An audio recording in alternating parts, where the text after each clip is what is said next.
আমি চ্যানেল স্মৃতির পাতা। আজকে আমি চিংড়ি করল্লা রান্না করে দেখাবো। খুব সহজ রেসিপি। তেল নিয়ে নিব,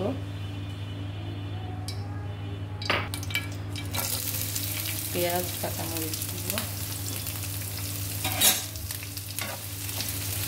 ভেজে নেব, চিংড়ি দেব হাফ কাপ,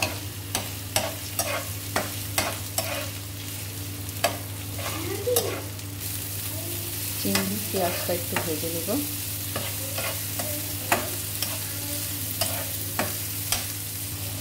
একটু ভাজা হলে এর মধ্যে আমি 4টি করলা আর 1টি আলু দিয়েছি, দিয়ে দিব।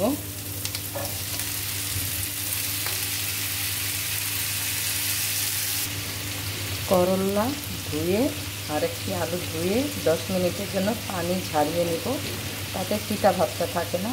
ধুয়ে সাথে সাথে করলা চুলায় দিলে করলা তিতা লাগে, আর বেশি কচলিও করলা ধুতে নেই, এতে করলা তিতা হয়ে যায়।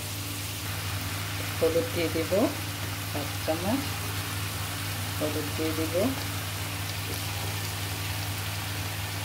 অল্প একটু শুকনো মরিচ গুঁড়া, অল্প হলুদের গুঁড়া দিয়ে দেব,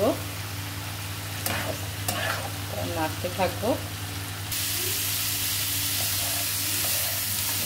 নাড়তে থাকবো। করল্লা বেশিক্ষণ চাল দিতে হয় না, যাতে করল্লা অতিরিক্ত সিদ্ধ হয়ে যায়। একটু সবুজ সবুজ থাকতে করল্লা থেকেও মজা।